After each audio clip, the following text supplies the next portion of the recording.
Bismillahirrahmanirrahim. Rabbi zidni ilman warzuqni fahma.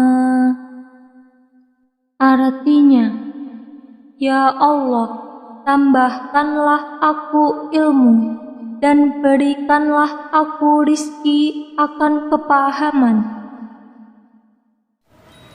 Assalamualaikum warahmatullahi wabarakatuh. Selamat pagi anak-anak. Apa kabar kalian hari ini? Ibu doakan semoga kalian tetap dalam keadaan sehat dan selalu semangat. Hari ini kita akan membahas materi baru dalam pelajaran bahasa Indonesia.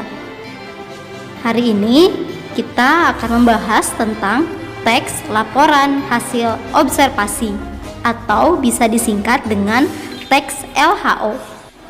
Melalui kegiatan observasi, kita dapat mengamati hal-hal yang ada di sekitar kita. Dengan observasi juga kita dapat menemukan hal baru untuk dibagikan kepada orang lain. Lalu, apa sih yang dimaksud dengan observasi? Observasi merupakan cara pengumpulan data melalui pengamatan langsung atau peninjauan secara cermat dan langsung di lapangan atau di lokasi penelitian.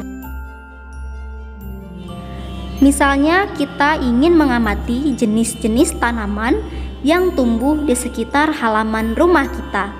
Pada observasi tersebut, objek yang menjadi penelitian adalah jenis tanaman dan lokasi penelitiannya adalah halaman rumah. Jadi, pengertian teks laporan hasil observasi adalah teks yang berisi penjabaran atau melaporkan sesuatu berupa hasil dari pengamatan observasi. Teks laporan observasi juga disebut dengan teks klasifikasi karena biasanya memuat klasifikasi mengenai jenis-jenis sesuatu berdasarkan kriteria tertentu. Ciri-ciri teks observasi. Ciri teks observasi yang pertama ialah objektif. Objektif berarti teks laporan hasil observasi harus disajikan sesuai dengan keadaan objek yang sebenarnya, tanpa dipengaruhi pandangan atau pendapat pribadi. Yang kedua, universal. Maksud dari universal adalah teks laporan hasil observasi tidak memihak kepada pihak tertentu, atau dengan kata lain, laporan hasil observasi yang dibuat haruslah bersifat umum atau general dan dapat dipahami oleh semua orang, juga tidak merugikan orang lain.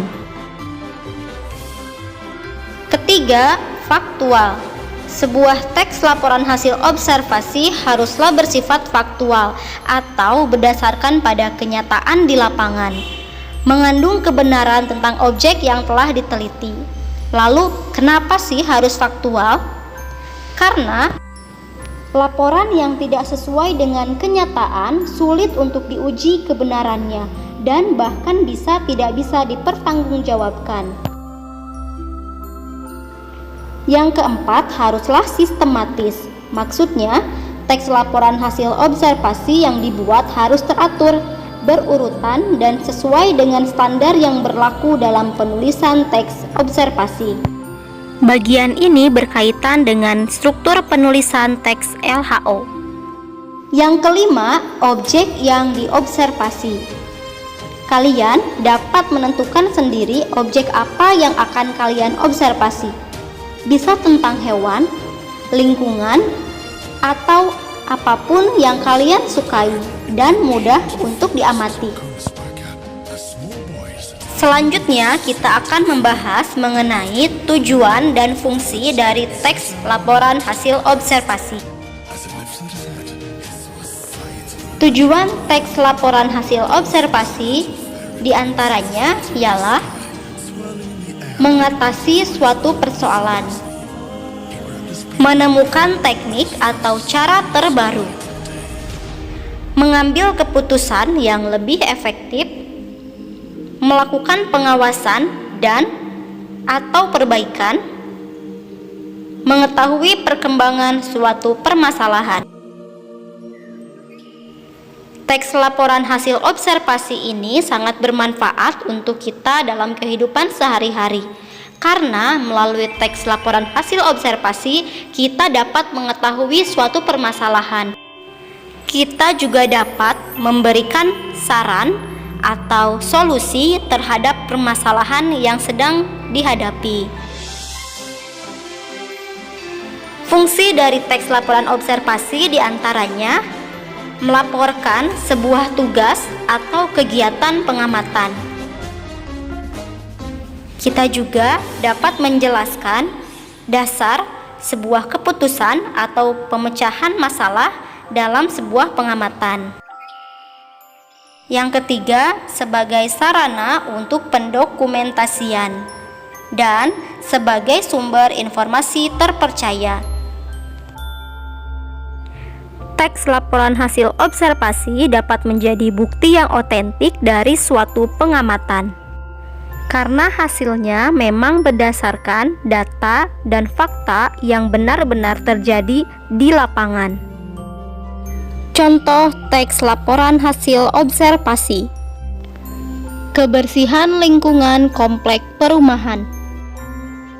Kebersihan lingkungan merupakan aspek yang tidak terpisahkan dari kehidupan manusia. Kebersihan lingkungan menciptakan lingkungan yang sehat sehingga tidak mudah terserang berbagai penyakit. Kondisi kebersihan lingkungan di perumahan Cendana sangat baik.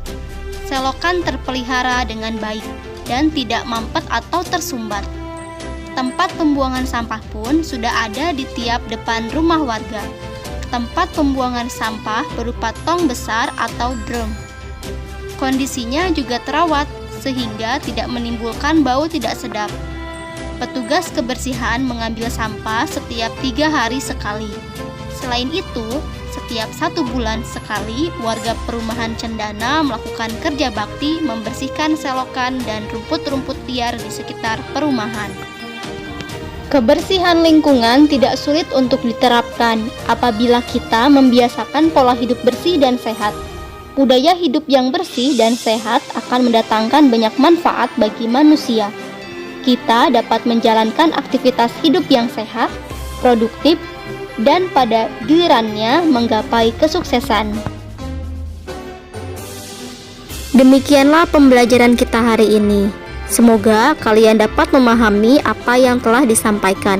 Jangan lupa untuk membaca buku lain atau sumber media yang lain guna menambah pengetahuan kalian mengenai teks laporan hasil observasi. Terima kasih. Wassalamualaikum warahmatullahi wabarakatuh.